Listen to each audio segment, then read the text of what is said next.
አርእስተ ዜና ህዝበ ሙስሊሙ በዓሉን የተቸገሩ ወገኖችን በመደገፍና በአብሮነት ማሳለፍ እንዳለበት የትግራይ እስልምና ጉዳዮች ምክር ቤት ፕሬዝዳንት ሼህ አደም አብዱል ቃድር አስታወቁ። ጤና ይስጥልን ተመልካቾች፣ ከትግራይ ቴሌቪዥን የሚተላለፍ የአማርኛ ቋንቋ ዜናችን አሁን ጀምሯል። ለእስልምና እምነት ተከታዮች በሙሉ እንኳን ለ1446ኛው የኢድ አልአድሃ አረፋ በዓል አደረሳችሁ እያልን ለሰዓቱ ወደ ያዝናቸው ዜናዎቻችን እናልፋለን። ለ1446ኛው የኢድ አልአድሃ አረፋ በዓል እንኳን አደረሳችሁ ሲሉ የትግራይ ጊዜያዊ አስተዳደር ፕሬዝዳንት ጀነራል ታደሰ ወረደ መልካም ምኞታቸውን ገለጹ። በትግራይና በመላው የዓለም ክፍሎች የምትኖሩ የእስልምና እምነት ተከታዮች እንኳን ለ1446ኛው የኢድ አልአድሃ በዓል በሰላም አደረሳችሁ ሲሉ የትግራይ ጊዜያዊ አስተዳደር ፕሬዝዳንት ሌተናል ጀነራል ታደሰ ወረደ በማህበራዊ ገጻቸው ገልጸዋል። በዓሉ ስናከብር በየመጠለያ ጣቢያ አስከፊ ህይወትን እየኖረ ያለው ህዝባችንና የተቸገሩ ወገኖቻችን በመደገፍና ማህበራዊ መስተጋብራችን በማጠናከር ሊሆን ይገባል ሲሉም መልእክታቸውን አስተላልፈዋል።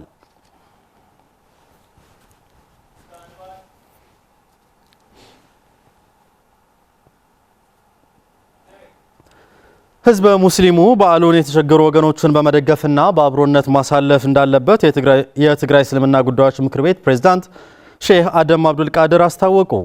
1446ኛው የኢድ አልአድሃ አረፋ በዓል በመቀለ ከተማ መላው የእምነቱ ተከታዮች የሃይማኖታዊ ይዘቱን በጠበቀ መልኩ በድምቀት አክብረውታል። ፍሬህይወት ተወልደ መድህን ተመልክተዋለች። አላሁ አክበር አላሁ አክበር። የአብሮነትና የመረዳዳት ተምሳሌት እንደሆነ የሚነገርለት 1446ኛው የኢድ አልአድሃ በዓል በመቀለ ከተማ መላው የእምነቱ ተከታዮች ሃይማኖታዊ ይዘቱን በጠበቀ መልኩ በድምቀት አክብረውት ውለዋል። የትግራይ እስልምና ጉዳዮች ምክር ቤት ፕሬዝዳንት ሼህ አደም አብዱል ቃድር በዓሉ ሲከበር መልእክታቸውን ያስተላለፉ ሲሆን የአረፋ በዓል የአብሮነት በዓል በመሆኑ ህዝበ ሙስሊሙ በዓሉን ከተቸገሩ ወገኖች ጋር ማክበር አለበትም ብለዋል። ኢድ ማለት ተሐዋስ ማለት ነው። ተሐዋስ ማለት በጥራ ተሐዋስ ሆነ ኢድ ማለት ደስታ ማለት ነው። ደስታው ደግሞ ብቻችን የምንደሰትበት አይደለም።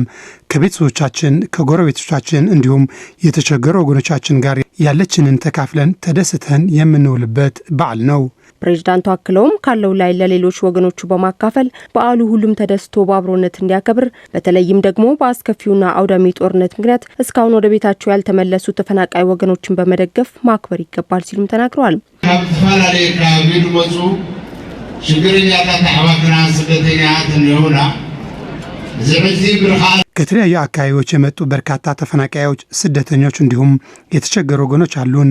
በዓሉን ስናከብር እነዚህን ታሳቢ ያደረገ መሆን አለበት። እኛ ከጎናቸው ካልቆምንና ካልጠየቅናቸው ማንም የላቸውም። ስለዚህ ከእነሱ ጋር በጋራ ማሳለፍ ይኖርብናል። የእምነቱ ስርዓት በሚያዘው መሰረት ህዝበ ሙስሊሙ እርስ በርስ የመረዳዳት ባህሉን ማጎልበት ይኖርበታል ሲሉም ነው የትግራይ እስልምና ጉዳዮች ምክር ቤት ፕሬዝዳንት ሼህ አደም አብዱል ቃድር መልእክታቸውን ያስተላለፉት። እንኳን እንዲህ አይነት ችግሮች አጋጥመውን እኛ የመተጋገዝ ባህል አለን። ያን ባህላችንን ማስቀጠል ይኖርብናል። ሃይማኖታችንም የሚያዘውም እንደዚህ ስለሆነ ስለዚህ በየትኛውም ሁኔታ ያሉን መደገፍ አለብን። 1446ኛው የኢድ አልአድሃ በዓል በመላው የትግራይ አካባቢዎችና የሀገሪቱ ክፍሎች የእምነቱ ተከታዮች ሃይማኖታዊ ይዘቱን በጠበቀ መልኩ በድምቀት አክብረውት ውለዋል። የዘንድሮ የኢድ አልአድሃ አረፋ በዓል ስናከብር ያለው ለሌለው በማካፈልና አንድነታችን በማጠናከር ሊሆን ይገባል ሲሉ ያነጋገርናቸው የእስልምና እምነት ተከታዮች ገለጹ።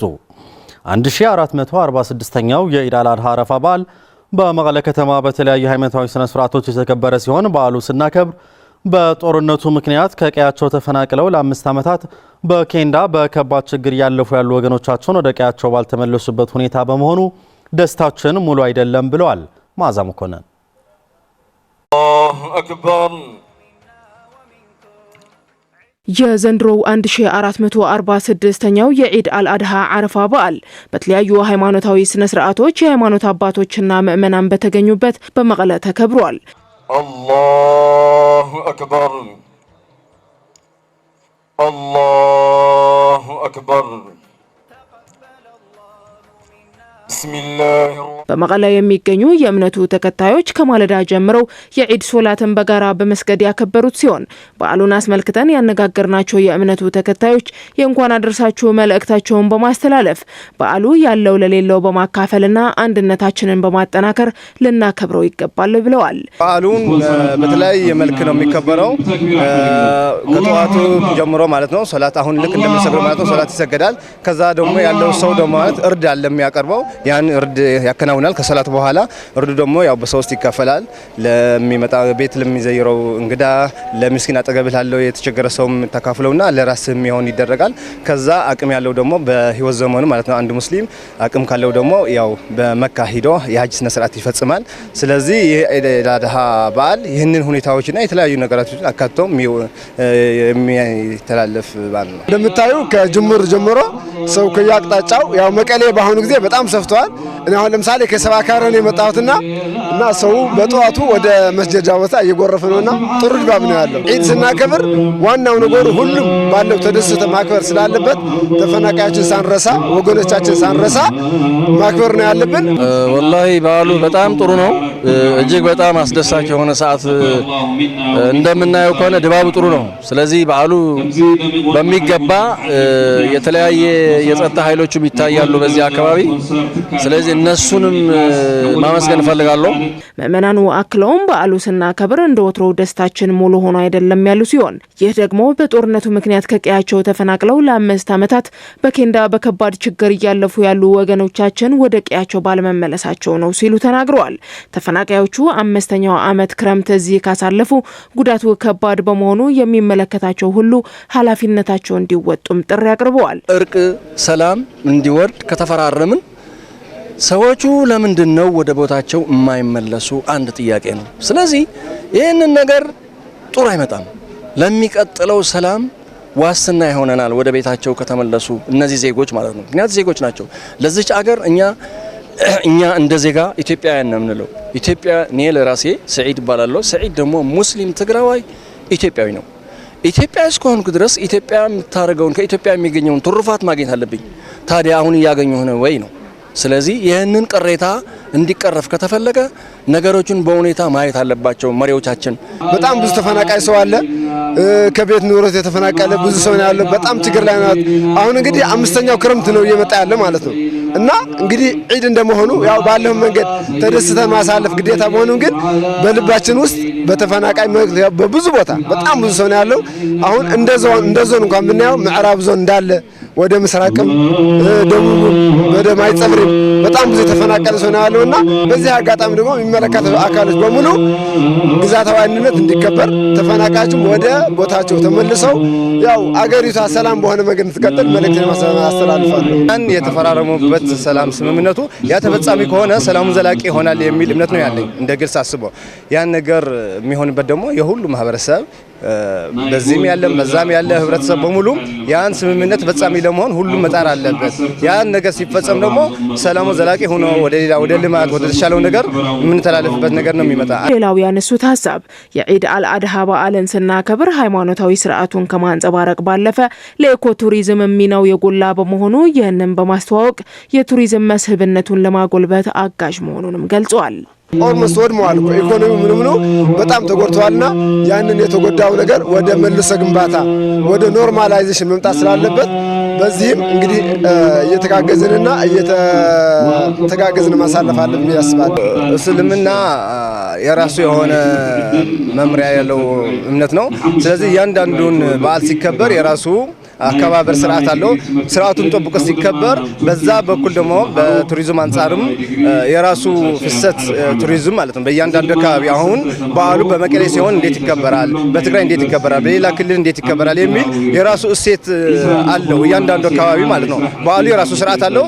ተጨማሪ ደግሞ እንደ ባህልና እንደ እሴት ደግሞ የራሱ የተለያየ አካባቢ የራሱ እሴት አለው። ስለዚህ አንዱ አካባቢ ወደ አንዱ አካባቢ ያን እሴት ሼር ለማድረግ በበዓሉን ተገን በማድረግ ማምጣት ይችላል። ስለዚህ የቱሪዝም መስህብ መፈጠር ይችላል። ስለዚህ ጎን ለጎን ይህን ነገርም ያው ተበረታቶ እንደሚሄድ እና ለመጠናከር መስራት አለብን የሚሉት አለኝ። የትግራይ የትምህርት ጥራት ማረጋገጥ ኤጀንሲ በዘንድሮ የትምህርት ዘመን የ8ኛና የ12ኛ ክፍል ተማሪዎች ብሔራዊና ሀገራዊ ፈተና ለመስጠት ቅድመ ዝግጁነት ማጠናቀቁን አስታወቀ። በዚህ የብሔራዊና ሀገራዊ ፈተና ከ103,000 በላይ የትግራይ ተማሪዎች ፈተናውን እንደሚወስዱ ተገልጿል። ለመርሃዊ ተስፋይ ዘገባ ብርዛፍ ገብረጻድቃን። በትግራይ ጊዜያዊ አስተዳደር ስር ባሉት የትግራይ አካባቢዎች ከ67,000 በላይ 8ኛና ከ36,000 በላይ የ12ኛ ክፍል ተማሪዎች ብሔራዊና ሀገራዊ ፈተና ለመስጠት ቅድመ ዝግጁነት ማጠናቀቁን የትግራይ የትምህርት ጥራት ማረጋገጥ ኤጀንሲ አስታወቀ። ኤጀንሲው ይህን ያለው በወቅታዊ ብሔራዊ ፈተና ቅድመ ዝግጁነት አስመልክቶ በሰጠው ጋዜጣዊ መግለጫ ሲሆን ከተመዘገቡት 70,000 8ኛ ክፍል ብሔራዊ ተማሪዎች 67,000ዎቹ ፈተና ለመውሰድ መዘጋጀታቸው በትግራይ የትምህርት ጥራት ማረጋገጥ ኤጀንሲ የብሔራዊ ፈተና ቡድን አስተባባሪ አቶ ተክለ ሃይማኖት እግዚአብሔር አስታውቀዋል። 1165 አብያተ ትምህርት በ1165 የመንግስትና የግል ትምህርት ቤቶች የርቀትና የማታ ተማሪዎችን ጨምሮ በእነዚህ ትምህርት ቤቶች በኦንላይን ለመፈተን የተዘጋጁ 67,048 ተማሪዎች ናቸው። ይህ በመቶኛ ሲቀመጥ ወደ 94 በመቶ ነው። ስለዚህ ይህ የሚያሳየው ወደ 4,000 ተማሪዎች በሂደት በተለያዩ ምክንያቶች ትምህርታቸው ማቋረጣቸው ነው። የ8ኛ ክፍል ፈተና የሚሰጠው ከሰኔ 4 እስከ 6 2017 ዓ.ም ነው። ይህ በተያዘለት ፕሮግራም እየሄደ ይገኛል። በተመሳሳይ ሀገራዊ ፈተና ለመውሰድ ከተመዘገቡ 37,000 12ኛ ክፍል ተፈታኝ ተማሪዎች 36,000 ተማሪዎች ለፈተና ዝግጁ መሆናቸውና ፈተናውን በአቅራቢያቸው በሚገኙ ዩኒቨርሲቲዎች እንደሚሰጥ በመግለጽ ፈተናው በወረቀትና በኮምፒውተር በሞሉበት አማራጭ እንደሚሰጥም አቶ ተክለ ሃይማኖት ገብረ እግዚአብሔር አክለው ገልጸዋል። 247 አብያተ ትምህርት ከነፈተናም ሒዝናይም ዝነበርና መጀመሪያ ትልሚ የ12ኛ ክፍል ተማሪዎች ደግሞ በ247 ትምህርት ቤቶች ለመፈተን የያዝናቸው የመጀመሪያው እቅዳችን 37,110 ናቸው። መጨረሻ ላይ ተመዝግበው ለዚህ ዝግጁ የሆኑት ግን 36,300 ናቸው። ይህም በመቶኛው ሲቀመጥ 98 በመቶ ይሆናል ማለት ነው። ከሰኔ 23 እስከ ሐምሌ 8 2017 ዓ.ም ፈተናው ይሰጣል። ፈተናውም በኮምፒውተርና በወረቀት የሚሰጥ ይሆናል። የፈተናው ሂደት በተሳካ ሁኔታ ለማጠናቀቅ በየደረጃው ያሉ አመራሮች፣ መምህራን፣ ወላጆችና ባለድርሻ አካላት ተገቢውን ትኩረት ሰጥተው ሊሰሩና ሊከታተሉ እንደሚገባ በመጠቆም የነዳጅ እጥረት ትልቁ ተግዳሮት እንደሆነባቸውና የሚመለከታቸው አካላት ይህንን ችግር ለመፍታት ትኩረት ሰጥተው ሊሰሩ እንደሚገባም በትግራይ የትምህርት ጥራት ማረጋገጥ ኤጀንሲ የትምህርት ምዘናና ብሔራዊ ፈተና ዋና ዳይሬክተር ተወካይ ዶክተር አረጋዊ ዘፈሩ አስታውቀዋል። እዚ ፈተና ተጓዒዙ ዘሎ ካባና ወፅኡ ኣሎ በሐገዝ መዳረክት አካላት ውን ፍርቅ መገዲ ተጓዒዙ ለለም ባይ ተወዱ ማለት ይኩነን። አሁን የፈተና ወረቀት በተለያየ ባለድርሻ አካላት ድጋፍ በመጓጓዝ ላይ ይገኛል። ወደ የትምህርት ቤቶች ለማዳረስ ማጓጓዝ ብንጀምርም አሁንም ገና ብዙ ጉዞ ይቀረናል። ስለዚህ ከየወረዳዎች ወደ የትምህርት ቤት ለማዳረስ አሁንም ችግር ላይ ነን። ለዚህም ነው መደጋገፍ የሚያስፈልገን። በፈተናው መስጫ ዕለት ዋዜማ ነው የፈተና ወረቀቶቹ ወደ የትምህርት ቤቶቹ የሚዳረሱት። ስለዚህ ነዳጅ፣ መኪና፣ ገንዘብ ካልተዘጋጀና ድጋፍ ካላገኘን ለፈተናው እንቅፋት መሆናቸው አይቀርም። ስለዚህም ሁሉም የሚመለከተው አካል ትኩረት ሰጥቶ ሊሰራ ይገባል።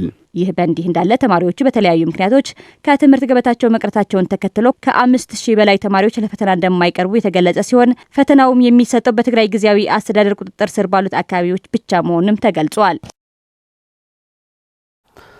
ራያ ዩኒቨርሲቲ አዳዲስ የፈጠራ ውጤቶችን ወደ ተግባር በመቀየር የማህበረሰቡን ችግር ለማቃለል የሚሰሩ ወገኖችን ለማበረታታት እየሰራ መሆኑን ገለጸ። በዩኒቨርሲቲው በቴክኖሎጂ ሽግግርና ንግድ ኢንዱስትሪ ትስስር ዳይሬክቶሬት ከደቡባዊ ዞን 11 ወረዳዎች የተወከሉ የፈጠራ ባለሙያዎችና ዩኒቨርሲቲው የተሳተፈበት የሥራ ፈጠራ ውድድርም ተካሂዷል። የአስናቀ መሐመድ ዘገባ ነው። ስለ ሻጎስ ያቀርበዋል። ራያ ዩኒቨርሲቲ የፈጠራ ስራ ውጤቶችን ወደ ተግባር በመቀየር የማህበረሰቡን ችግር በማቃለል ለተሰማሩ ወገኖች ለማበረታታት አቅዶ ወደ ተግባራዊ እንቅስቃሴ መግባቱን ገልጿል። በአርሶ አደሩ ላይ እየደረሰ ያለው ድካም፣ ኪሳራና የጊዜ ብክነት የሚያስቀር የፈጠራ ውጤት ይዘው የቀረቡት ተወዳዳሪዎች አርሶ አደሩ ባለበት ሆኖ ቴክኖሎጂን በመጠቀም ግብይት እንዲያካሄድና ምርቱንም መሰብሰብ እንዲችል የሚያደርግ የፈጠራ ውጤት ይዘው በውድድሩ መሳተፋቸውን ይገልጻሉ። ሰርሖ አስተውለት ወይ ነው አርቲፊሻል ኢንተለጀንስ ንውለት ሐጊ ታጊዙ ሰው የሰራው አስተውሎት ወይም በአርቲፊሻል ኢንተለጀንስ ታግዞ የገበያ ትንተና ሰርቶ ለአርሶ አደሮች ምርት እንዲሸጥለት ያደርጋል። ከዚህም በተጨማሪ አርሶ አደሩ ገና ከመዝራት ጀምሮ ምርቱን እስኪሰበስብ ንብረቱን ማስተዳደር የሚችልበት የፈጠራ ውጤት ነው የሰራ ነው። ስንዴ መደግደግዩ የሰራሁት የስንዴ ምርት ማውቂያ ማሽን ነው። በሳምፕል ደረጃ ሞክሬው ሰርተዋል። አሁን ወደ ኮምባይነር ለመቀየር ነው ወደዚህ የመጣሁት። ዓላማዬም የአርሶ አደሮችን ድካም መቀነስ ነው።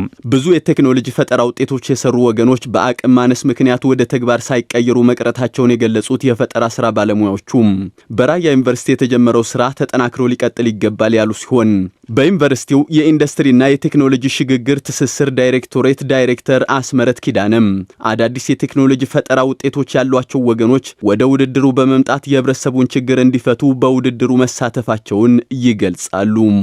ኢስራ ፓርቲሲፓንት አወር ውሽጥ ይዘካድና የኢቨንቲና በአንድ ወር ውስጥ ብቻ የተካሄደው ውድድር ላይ 20 ተወዳዳሪዎች በጣም ትልቅ ፉክክር ያለበት ውድድር ነው የተካሄደው። ውጤቱም የማህበረሰቡን ችግር ለመፍታት በሚደረገው የፈጠራ ውጤት የትኛው የፈጠራ ውጤት በፍጥነት የሚሰራና ወጪ የማያስወጣ በሚል ነው ነጥቡ የተሰጠው። ዩኒቨርሲቲው ከመማር ማስተማር ባሻገር በማህበራዊ አገልግሎት ጥናትና ምርምር ላይ እየሰራ ይገኛል ያሉት የራያ ዩኒቨርሲቲ ፕሬዝዳንት ፕሮፌሰር ታደሰ ደጀኔ በተለይም አዳዲስ የቴክኖሎጂ ፈጠራ ውጤቶች እንዲበራከቱ በማድረግ የህብረተሰቡን ችግር ለመፍታት እየተሰራ እንደሚገኝ አብራርተዋል። ከዚህ ጀምርና 50 አይነት ፍልጠት ለለውም ሰባት አታኺባ ከአሁን በኋላ አዳዲስ የፈጠራ ስራ ሙያ ያላቸው ወገኖች አሰባስበን በመካከላቸው አስፈላጊና ተገቢ የሆኑ ፍክክር ተፈጥሮ ፍክክሩም ከፍ ያለ የሚሄድበት በጀት በመበጀት በባለሙያ ተደግፈው ወደ ተሻለ ደረጃ የሚደርሱበት መንገድ ለማዘጋጀት እንዲያመቸን ብለን ነው የአሁኑ ውድድር ያካሄድ ነው። ውድድሩን ለመከታተል ከትግራይ ሳይንስና ቴክኖሎጂ ቢሮ የተገኙት ከፍተኛ ተመራማሪው ፍቅረ ስላሴ ተክላይ ራያ ዩኒቨርሲቲ የሳይንስና ቴክኖሎጂ ፈጠራ ባለቤት ሆኗል በማለት የጀመረው ስራ የሚደነቅ መሆኑን ይገልጻሉ። ምህዞ ሳይንስን ቴክኖሎጂን ዋኒና እዩ በመዋል የሳይንስና ቴክኖሎጂ ፈጠራ ሙያ የራሳችን ስራ ነው በማለት ለ20 የፈጠራ ስራ ባለቤቶች ጥሪ በማድረግ ሂደቱን አልፈው ደማቅ በሆነ አቀራረብ ስራዎቻቸውን ማቅረብ እንዲችሉ በመደረጉ ደስታ ተሰምቶኛል። እንደ ሳይንስና ቴክኖሎጂ ቢሮ በቀጣይ የፈጠራ ስራ ከሚደግፉ አካላት ጋር በመተባበር የምንሰራ መሆናችን ላረጋግጥ ወዳለሁ። በውድድሩ የተሻለ የፈጠራ ስራ ውጤት ይዘው ለቀረቡ የገንዘብ ሽልማት ተበርክቶላቸዋል። ተመልካቾች ዜናዎቻችን አብቅተዋል። በድጋሜ ለእስልምና እምነት ተከታዮች በሙሉ መልካም በዓል እንዲሆንላችሁ ተመኘን። ሰላም።